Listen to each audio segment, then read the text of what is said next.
All right, continuing on with our Locked On crossover. I'm Spencer McLaughlin, Locked On Ducks. Tre Moore, Locked On Terps, Maryland Terrapins. That is the abbreviated version of it. I want to start with the number one question. I had several Oregon fans send me some questions that I want to ask you here, Tre. And for me, and for a couple of Oregon fans as well, it starts with the offensive line. It doesn't look like it has been a strength for Maryland this year. What have you seen from those guys up front? It's bad. It's been bad all year. It's just that's pretty much what I have to say about it. It's been bad all year. And for me, the thing that is the biggest disappointment is it's not like they do one thing well. It'd be one thing if they're pass protecting well, but they're not run blocking well, or vice versa. They're doing both things at a bad level, which makes it really, really hard to function offensively. And that's why I think we saw Billy Edwards struggle a little bit last week. It's because that offensive line just doesn't allow us to run the ball, doesn't allow us to pass the ball, doesn't give our quarterbacks any time. And that's our biggest weakness on our offense by far. And like I talked about before, I feel like our running backs are good players, good athletes, explosive guys, but they just can't really get going because there's just not holes. And we haven't even played a team like Oregon yet. So I can't imagine what it's going to look like against you guys. My guess is pretty bad. Yeah, I mean, if I physically were out there in the trenches, I think the Maryland offensive line would be really good. But alas, I will not be, because this Oregon defensive line that got Jordan Birch back last week against Michigan, they are deep. They are talented. They've got high-end guys. They've got plenty of depth. They've got a lot of different packages they can use. I think that's maybe the biggest reason to feel confident about Oregon going into this game. By the way, did you guys over there in Maryland know that Tez Johnson is Bo Nix's brother? Did not. Did not. Okay, well, you're going to learn. I guarantee you will learn at some point. For my Maryland fans out there listening or watching, this is an ongoing saga in which every televised broadcast takes the opportunity to remind us of something that we Oregon fans have heard no less than 20 times in the last year or so. But on the note of wide receivers, this is where the Maryland offense has been at its best. You mentioned Tai Felton and the other pass catchers. What makes them so effective for this Terps offense? Yeah, I think in terms of Tai Felton, he just has the ability to do everything. He's a complete receiver. He can get vertical. He can do some of the quick stuff, the quick slants. He can run routes. He's an explosive guy down the field, and he's been the life of our offense the entire year. And he's been by far our best player. And then I think Caden Prather on the other side brings a little bit of a different element where he's not quite the player, the route runner, the athlete that Ty is, but he's a guy that's like 6'4", and he just goes up and makes contested catches all the time for touchdowns, for big plays when we need it. And that's a really big part of Caden Prather's game. And he makes game-changing types of plays that can really alter how the game goes. I always talk about when he caught a touchdown over Will Johnson against Michigan last year. And his body type is really special. And a guy that also came on the last couple weeks in the receiver room has been Octavian Smith, the junior, who we've kind of been waiting for.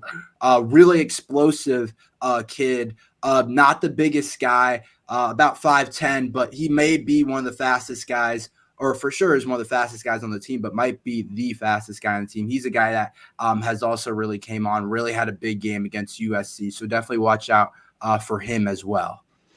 It's amazing that we've gotten this far into the show, Tre, and we haven't talked about Maryland's quarterback situation yet. Oregon fans that do box score perusing might have noticed that last week against Minnesota, there were a couple of quarterbacks that came into the game. What's Maryland dealing with at that spot?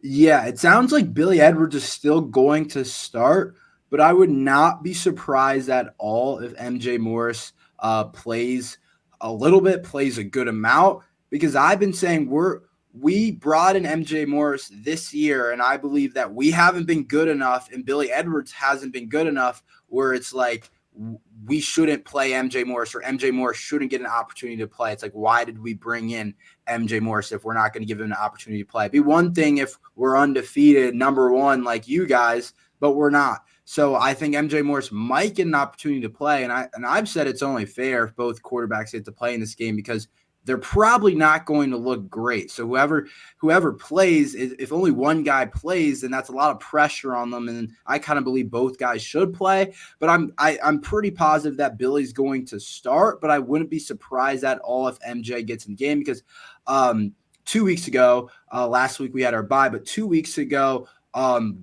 MJ Morris came into the game in relief for Billy Edwards and looked really good, had 2 touchdowns, got the offense going, while Billy Edwards had by far his worst game. So I do think that Billy Edwards could have a rebound game and put up some stats maybe, but it's going to be tough against Oregon. But I also think that wouldn't be surprised if he struggles a lot, and that's probably my best guess, and we could see both guys for sure.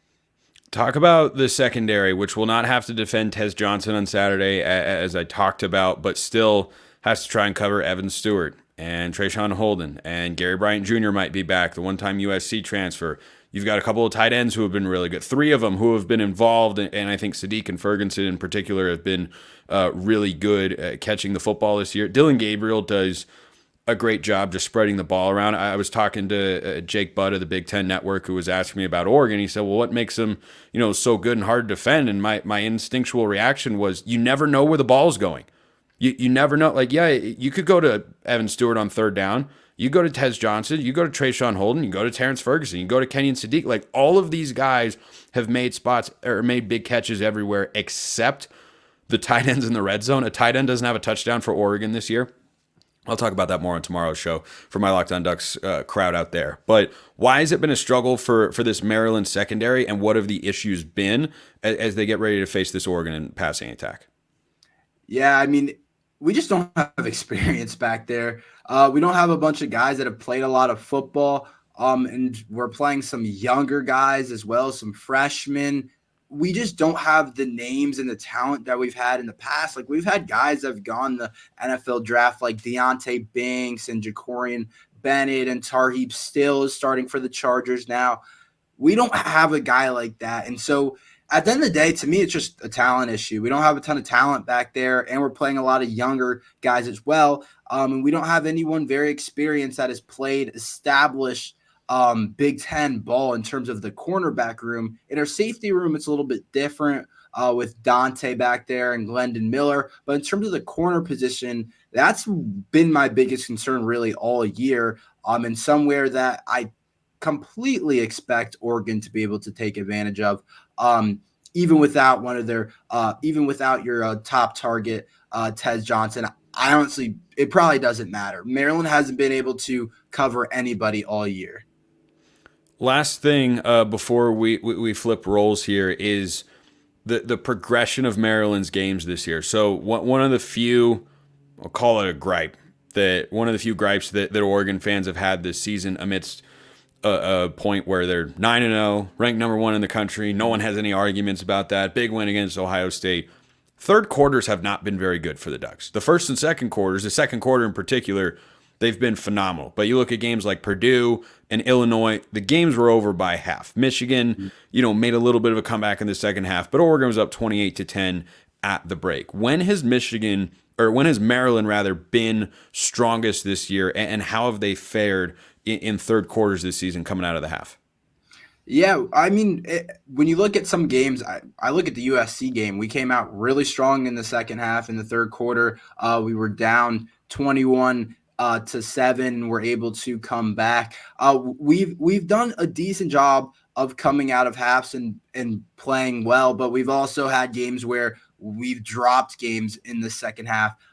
Games that we've done well, I remember Virginia, we were down at the half, but there's been games where we've been up and we felt like we were in control, and then suddenly third quarter comes, second half comes, like Michigan State earlier on in the season, and we drop off. So it's been up and down. I don't know if there's a complete trend to it for Maryland, but if we want any chance of keeping it close against Oregon, we better come out fast in the second half, whatever the score is.